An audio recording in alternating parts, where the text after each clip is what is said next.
What's up, Tailgaters? My name is Tailgate Nate. Welcome to my channel, and today going to be talking about my Week 4 Top 25. Not a whole lot of movement towards the top, but as you get down lower, apologize for the notification down there. I apologize, but anyway, into the Week 4 Top 25 again. Not a whole lot of movement, especially towards the top of the poll this week, but towards the bottom of the poll, lots of movement around, and we're starting to now really see some teams settle in as teams that are going to be some perennial top 25 teams, and well, we may have a few surprises on the way here as the year goes on as well. Still a young season by all means, a lot of football left to go, and as this season's starting to ramp it up. Thank you guys for the support on the channel as of late. Really does mean a lot to me. If you guys would like to continue showing your support for the channel, please leave a like, comment, subscribe, and do anything like that. It really does help support the channel. It really does help grow what I'm trying to do here on YouTube. So I appreciate all your guys' support. Let's dive on in to the top 25. Of course, as usual, some honorable mentions. And I have a couple this week. So Oregon State is a team that, again, is still trending in the right direction. They are 3-0 right now. Oregon State's a team that, if they keep winning, pull off an upset here later down the line. I think they play they play someone big here pretty soon, I'm pretty sure. So Oregon State, I mean, has chances to go ahead and move themselves into the top 25. Another team out of the Pac-12 in Washington State. There's another team that can go ahead and move on forward into the top 25 there as well. They already have a big win this week on the road against Wisconsin. And speaking of Wisconsin, you see them here as well as another Big Ten team in Minnesota and Michigan State, who lost to Washington last week, and just a team that I overall has still had, I personally have still had some questions about that team, and especially after that loss to Washington last week, definitely still have questions about that team. A couple Group of 5 programs in here. You got App State, you got Cincinnati, two of the better Group of 5 programs. You guys just can't miss an App State game this year. Whenever App State is playing, find out how to watch it. Watch the App State game. All three of the games they've played this year have been crazy. A team that App State has played, you got North Carolina, Florida State in there, and Syracuse in there as well. That was a team I considered putting in my top 25 poll this week. Notre Dame is still there, of course. LSU starting to make that rise back up. They pretty much handled Mississippi State this past weekend. Had to make a slight comeback effort to do it, but ended up getting, I believe it was the 15-point win. And then how about this? Are the Kansas Jayhawks seriously for real? Is this a team we should take serious? I think so. With the style of offense that they run, and Jalen Daniels is becoming a budding star, this is a Kansas offense that is going to be very special. I'm going to be watching them in person in Lawrence next week. So if you're going to be at the game, you're going to have to come find me, because I will be there this next week watching Kansas play Duke. Kansas, if they keep winning, I mean, look at the rest of their schedule, guys. Kansas can start out 6-0. After Duke, they play Iowa State and TCU, and that's a team that can get on a roll before the back half of their Big 12 play, which is just obscenely difficult. But Kansas starting to move things in the right direction. I'll be at the game in Lawrence this next weekend. If you're going, you'll have to find me there. But anyways, now into my actual top 25. As usual, we go 25 to number 1. So starting off with number 25, I do have Texas. I dropped Texas last week. Kind of struggled a little bit with UTSA, and UTSA is a team that I still very much respect, and I think is going to be a good football team. It's just a team that had a hard non-conference schedule. Of course, they had to play Houston, Army, and, of course, Texas. But Texas struggling a little bit, especially with Hudson Card being at the helm. Texas still a team that deserves to be ranked, in my opinion, but I'm going to be interested to see what Texas does as Hudson Card gains more experience with this offense. Now, both quarterbacks ran with the ones in spring training and in fall camp and in things like that. Of course, Quinn Ewers ended up being the starter, but apologize for that noise. I just hit my desk. But Texas is a team that, again, still feel like deserves to be ranked. This is still a team that I think is pretty good this year. They just got to maybe show a little bit more now as they start to get into Big 12 play. Interesting one this week when they play Texas Tech. Wake Forest is a huge game coming up here. They play Clemson, and just courtesy of someone else rising above them, they drop a spot to number 24. No discredit to Wake Forest. They did have their struggles with Liberty, but that's kind of a game that I maybe could have expected Wake to struggle a little bit, and I still don't think Sam Hartman is fully 100% yet, but this game against Clemson will tell us a lot about where Wake Forest is, and it's at home for Wake Forest, and this could be a huge win if Wake Forest is able to get it this next weekend. This is still a team that can compete and contend in the ACC, and they can go and win this thing. That game against Clemson is going to be interesting to watch. Wake Forest, I like what I'm seeing from them overall. Maybe tweak a couple things here and there, and you can raise yourselves higher in my poll. Florida dropped 5 spots after they struggled with South Florida this past week. Florida, ever since that first game against Utah, has kind of underperformed to what expectation has been. Should this still be a top 25 team? Yeah, in my opinion, they've beaten a top 10 team in Utah. You'll see that reflected in my poll last week and even my poll this week as well. If that's not spoiler enough, Utah is in my top 10. So, I mean, Florida's still a team that I think has a lot of potential, a lot of good pieces on it, especially with guys like Anthony Richardson and some of the players they have on the defensive side of the ball. But Florida has got to get more consistent now, right? There are still teams like Tennessee, who they play next week, Georgia on that schedule. Florida's got some pretty tough games yet to come ahead, so they're going to need to start finding their rhythm in order to really get this thing moving in Billy Napier's first year.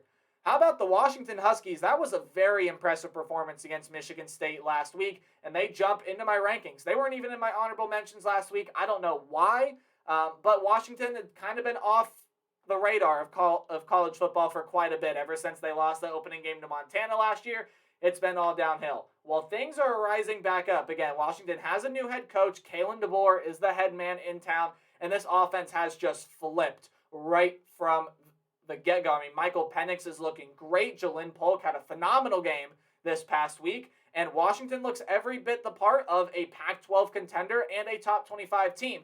And that's why they're in here at number 22. I want to see Washington really get some things going, have those prove-it style games, if you will. But, I mean, up to this point, there's no arguing why Washington shouldn't be a top 25 team.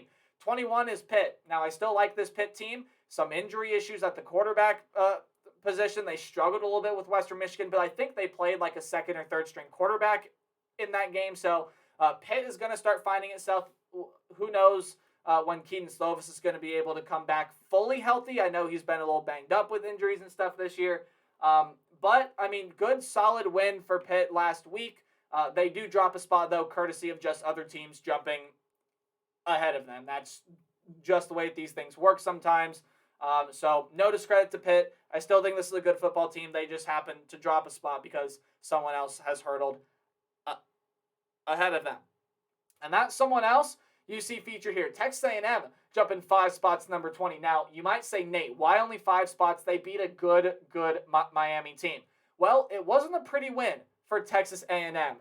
The saying around the sports world is a win is a win. And in college football, that's just not true. It matters who you play, and it matters how you win. Texas A&M, being honest, that was kind of an ugly win this past week against Miami. That is why I still have Miami ranked ahead of Texas A&M. Yes, A&M has that head-to-head win, but A&M still has a lot of work to do. They made the quarterback switch to Max Johnson, albeit the offense seemed to play a little bit better, but it is still nowhere near the level that it should be. Devon Achane and Nye Smith are really good weapons, but they need some other guys to step up for that A&M offense. The defense is going to be fine for Texas A&M, and the defense looks pretty good, able to hold Miami to only 9 points all game and really come up key when Miami got down into the red zone. But this Texas A&M offense, I still have a lot of questions that are still unanswered, and that's why they only jumped 5 spots to 20. Jumping up 2 spots is Ole Miss to number 19. Now, Ole Miss starting to gain a little more traction. They shut out Georgia Tech at home. Guys, I honestly don't know how Jeff Collins still has a job at Georgia Tech, but that's not what this video is about. Ole Miss is the team that is starting to really impress me with the way they're playing. Jackson Dart, Zach Evans, Ulysses Bentley, a lot of that wide receiver group. Even the defense is playing some pretty good football right now. Again, they shut out Georgia Tech, which, yeah, it's Georgia Tech, but shutting out anyone is impressive enough in this day and age of college football. So when you take a look at Ole Miss, I really like this team. This team is going to compete with some of the top dogs in the SEC. Kentucky's on their schedule. They got to play Bama. again, in a couple weeks, they have Kentucky. That is going to be a game to watch and to keep your eyes on, because that's going to be a game right there that could very well end up telling whether or not Kentucky is the third best team in the SEC, whether or not Ole Miss is a true threat to the likes of Bama and Arkansas and some of the other teams on there. There are going to be some huge prove-it games for Ole Miss coming up, and I can't wait to watch those when they come. I've already talked a little bit about Miami. They struggled to score in the red zone against Texas A&M. That's something that can get fixed. Again, this is a young team with a first-year coaching staff in pretty much every single facet, and they went on the road to a tough environment, to a Texas A&M team that felt like they needed a win. They needed a win to get this fan base back, to get the program back on track. Texas A&M got it. It wasn't a pretty win, which means it was a pretty ugly loss for Miami. Again, they did a lot of things right. They outgained Texas A&M. Their defense was playing well. The offense had some good moments, but, I mean, just overall, sorry, let me get rid of these ads. I apologize sincerely. I don't know why ads keep popping up during my recording. But anyway, Miami, ugly win. Hopefully they can get some things together. There are some pretty big games on the schedule for Miami still to play. And again, this is a young team. And like I said in my season preview, this team now more especially so has the feeling that they're going to win a game that they shouldn't lose.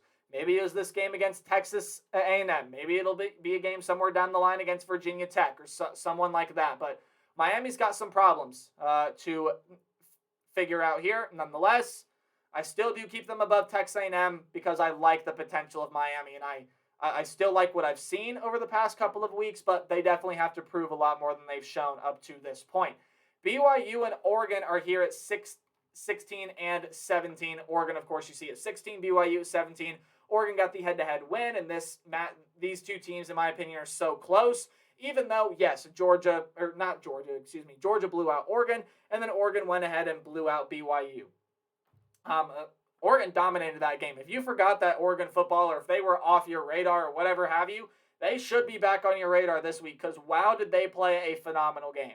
A phenomenal game. And BYU, well, they just didn't look like the BYU team that we had come to see them play against Baylor and against some teams that they had played past in past weeks there as well. And BYU still got some hard games on that schedule. Notre Dame is on that schedule. I believe USC is on that schedule there as well. Arkansas is on that schedule. So definitely some things that BYU needs to figure out before they go play some of the bigger top dogs that I just named. But I mean, what a performance from Oregon. I mean, they got smashed in week 1, beat Eastern Washington FCS team, 70-14. People are like, yeah, that's nice, but let's pick up a win here against BYU, and then we'll start talking about Oregon. This is going to be a real contender in the Pac-12 this year. Moving in now to the top 15, where you see Oklahoma State.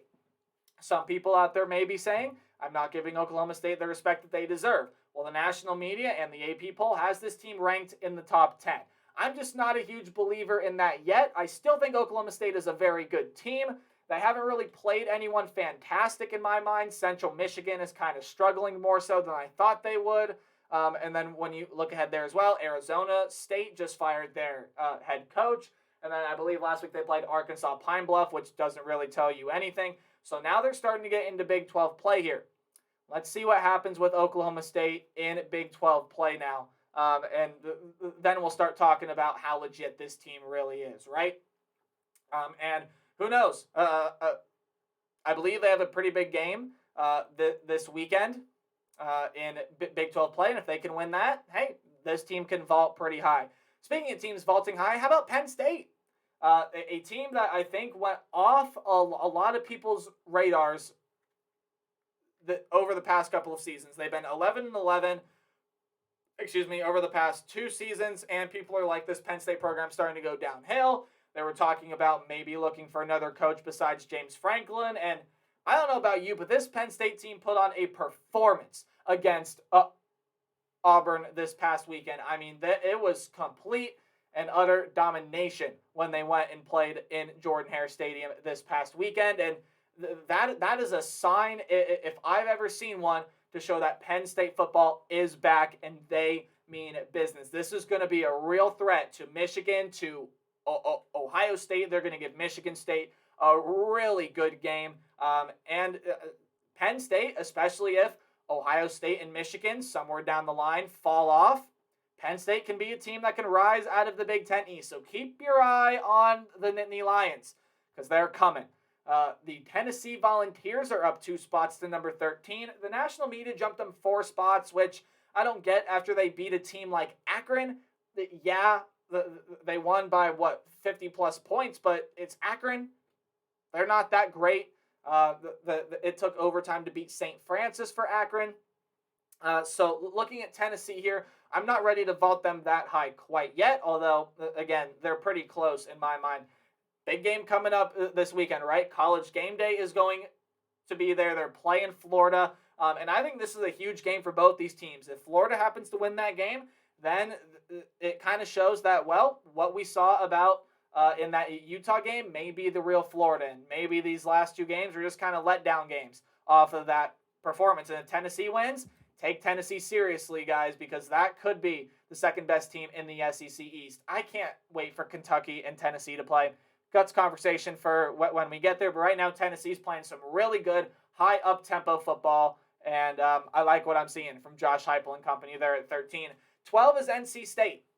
This defense finally showed how capable it is of dominating a game, and that was shown against Texas Tech this past week. I really like what I saw out of NC State's defense. Yeah, their offense still have a few bugs and kinks to work out, but that defense, much like some other teams, that defense was going to come around. And I think people were hitting the panic button a little too early when it came to NC State's defense and how, this defense is really good, although it could be better. Well, watching that performance this past week, I think NC State's defense is going to be fine. I think they showed us this past week that this is one of the top units in the entire country on the defensive side of the ball, and it's going to win them some games this year. It's going to be able to pull out some of those tight-knit games. Now, 4 turnovers from Texas Tech does help, but some of those NC State were able to force. This is a good NC State team. I think people may be panicking a little bit about this NC State team, but overall, I like where the Wolfpack are. I don't think there's a whole lot of a reason to panic about this program. And they rise 2 spots to number 12. Baylor stays here at number 11. They put on a great performance against Texas State, as they should. I believe they won by 35, and they don't move for me. They're down at 17, 18, a lot of polls that I've seen, and I just still am pretty high on this Baylor team. I like Blake Shapen. The rushing attack is really starting to shape up. The wide receivers, I think, are getting in I think the wide receiver group is getting there. This defense, even though with all they've lost, I think is still ferocious and pretty darn talented. Baylor, if it weren't for some other teams, would be a top 10 team in my mind, but I'm going to have them fall just short of that. They stay where they are at number 11. And speaking of top 10, let's move in to where I have the top 10 teams in America ranked. Kentucky jumps 2 spots to number 10. I'm starting to become really impressed with what Kentucky is doing this season. Kentucky, this is a team that you need to take seriously. Now, they play Ole Miss here in a couple of weeks. They still have Georgia on the schedule. They still have to play Tennessee. They've already beaten Florida in the Swamp, and I believe Chris Rodriguez is supposed to come back now too as well. So that makes this Kentucky team all the more dangerous. Watch out for the Wildcats this year, because this Kentucky team, the hype that a lot of people were bringing about them in the offseason is true. This is a team that can go ahead and win themselves 10-plus games. This is a very, very talented Kentucky team. And, Will Levis is having a really good season thus far. Again, Ole Miss game here in a couple of weeks will kind of tell you where Kentucky is. Arkansas. I really thought about dropping this Arkansas team. I really did. But you know what? They showed fight. They showed grit. And I think it was important for Arkansas to see that before they went and played Texas A&M this next week. Of course, Alabama here in 2 weeks as Arkansas starts their little stretch of death. I believe Texas A&M, Bama, someone else. They also play BYU within that stretch there as well. Just crazy stretch for Arkansas right now, but they go play Texas A&M in Arlington this next week. that's going to be a huge game for both of those teams there as well. But Arkansas got a scare against Missouri State and former head coach Bob Petrino. Yeah. Scary stuff. I was watching that game figuring, okay, Missouri State can pull this one out. Arkansas ended up taking the lead late, and then they never looked back, ended up winning the game by 11. So while a lot of people think, yeah, maybe they should fall, I'm going to keep them right here at 9. I still think when this Arkansas team plays to the level that they're capable of, this is a top 10 team. And that's why they didn't move, and that's why they're staying in the top 10. Maybe took Missouri State lightly. Maybe Bob Petrino was just really that motivated to beat his former school, which, I mean, come on. We all would be motivated to beat our former school. So when I look at this Arkansas team, still see a top 10 team. Yes, when you watch tape from that Missouri State game, there are a lot of things to improve upon, but I still like where Arkansas sits this season. And again, they got a big game this week, so really a time to prove their worth this week here as well. Utah is still in the top 10 for me. They do drop a spot, though, to number 8. They were 7 in my poll last week. I still really like this Utah team. I still think this is a really good threat to win the Pac-12 this year. Yes, they have that early season loss to Florida, but I still think if Utah runs the table, wins the Pac-12, they have a pretty good shot to get into the college football playoff. Same thing with USC up here as well at number 7. I'm starting to really like what I see from USC, and I debated about moving them at number 6 ahead of Clemson, but I just couldn't do it. I couldn't do it yet. USC has played, Rice, Fresno State, and Stanford. Not necessarily in that order, but that's who they've played this year. I want to see USC go out there and play someone of worthy. Now, Fresno State's not a bad team by any means, but once you get in the Pac-12 play here, I mean, that USC-Utah game is going to tell us a lot. It's going to tell us a lot about what the race for the Pac-12 looks like this year. Honestly, that's a game that I can't wait to watch. When I look at Utah and USC, I see 2 top 10 teams in the nation. USC, of course, have looked very impressive so far this season. And Utah, down here at number 8, I still like what I see from Utah. They dominated San Diego State this past weekend. I am loving what I'm seeing from the Utah Utes. I still even liked what I saw in that game against Florida. They just didn't get the result that they necessarily wanted. It's been nothing but dominance for Utah since that week 1 performance. And that's why I have in my top 10. Clemson is still here in the top 10, although they did drop a spot out of the top 5 to number 6. Still 3-0. Clemson's got a big game this week against Wake Forest. That's where we're going to find out how much this offense really has improved, even though Wake Forest defense still definitely a little suspect. And Wake Forest offense is pretty dynamic. So, again, we're going to find out what this Clemson offense is made of. They may have to score a lot of points because, yes, this Clemson defense is good. This Wake Forest offense is going to score points against it, and Clemson's offense is going to have to match. So that's going to be a very interesting and telling game. But here is your top 5, and one small change to the top 5 is I do have Oklahoma in there as the 5th best team. Yeah, they played Nebraska. It's a struggling program right now. They ended up firing their defensive coordinator after that game, and Nebraska is a mess right now. But aside from that point, when you watch how Oklahoma played, they looked like the best team in the Big 12. They looked like a top 4 team. This looked like a playoff team. Oklahoma has been dominant so far this year, especially on the offensive end. The defense is already much improved from where they were last year, and this Oklahoma team is going to be dangerous this year. Fans of other teams in the Big 12, watch out because Oklahoma's coming. This is a furious offensive attack, and they love to stretch the field with Dylan Gabriel. And this is a defense that is already much, much better. So keep your eye out on Oklahoma. I think that is a top 5 team right now. But in my mind, there are no question on who the top 4 teams in America are, and they are the top 4 teams you see listed here. Pretty much any order you want as long as you have Georgia at number 1. As of this point, and as we're recording this video, as of this week, Georgia's looked like they're in a league of their own. I mean, Georgia's blowing everybody out. It's not a close game.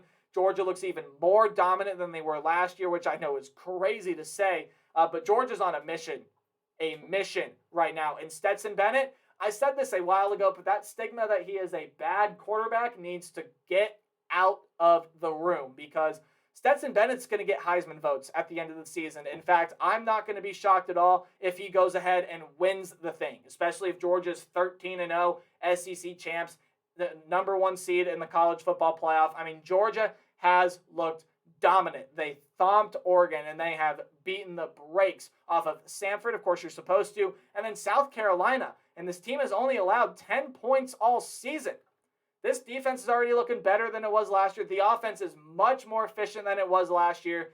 Georgia is your number 1 team in America, and there's no debate about that. As for 2, 3, and 4, there's some debate to be had there. I have Ohio State at 2, that washed up offense, as I heard some people call it on Twitter and some other social media sites there as well. The offense that so many people were worried about for Ohio State came alive this past weekend. Jackson Smith and Jigba returned. Didn't play a whole lot, though, so hopefully he is okay. Hopefully he didn't re-aggravate the hamstring or anything like that. But Julian Fleming came back, caught a couple touchdown passes. And, I mean, this Ohio State offense is just rolling. Travion Henderson also got hurt, so hopefully he is okay for Ohio State. But, I mean, Dallin Hayden had a great game. That's a true freshman there. Ohio State is a team that is proving that they are going to be scary. The defense is already so much better than it was last year. The offense is playing really well. Now they hung 77 points on Toledo, which is a respectable defense, mind you. And, I mean, 7.5 football fields. I believe 750-plus yards for Ohio State in that past game. Yeah, they're not a washed-up offense. This is an offense that can hang those kind of numbers every single game. I like what I'm seeing from Ohio State this year. That's why they're at number 2. Bama did what they had to do. Someone had to pay for Bama's close game this past week, and their victim was the University of Louisiana Monroe, who got smacked, and rightfully so. It's Alabama. They should be able to win that game. But Alabama still got issues. The wide receivers are still not as deep as they need to be. The offensive line is still a question mark. And you weren't really going to get exposed like that against University of Louisiana Monroe. You got exposed like that against Texas, and Bama coming up here has a pretty significant game when they go on the road to Fayetteville to play Arkansas, which we already saw how they played in a tough road environment in Texas. I have a feeling that Fayetteville, I will also be there for that game. Yeah, I'm going to watch Bama and Arkansas. How exciting is that? That game is going to be stupidly loud, and I expect the fans in Fayetteville to be wild. So Bama's got some work to do before that game, but this is definitely still a top 5 team, top 3 team even in America. And Michigan here at number 4. Haven't really played anybody of note, but they go up against another high-flying attack in Maryland this next weekend. They play Iowa here in a couple of weeks on the road. Iowa's defense looks really good. That Iowa offense, well, kind of remains to be found. Yeah, but Michigan I still think looks really, really good. J.J. McCarthy, hey, how about that? Being the new starting quarterback. The offense still looks fine. They're rolling. The defense looks good. I want to see how this team plays against another really good offensive attack in Maryland, kind of see how that defense looks, and I think we'll be able to tell a lot more about what this Michigan team looks like as they get into Big Ten play. But there you guys have it. Let me know your top 25 in the comment section down below. Kind of a lot of chalk up to this point in the season, but next week and the week after, oh boy, there is a lot of chance for chaos. Thank you guys so much for watching. Be sure to like, comment, subscribe, anything like that. Help support the channel. Remember to play hard, tailgate harder. See all you guys in the next video. Goodbye.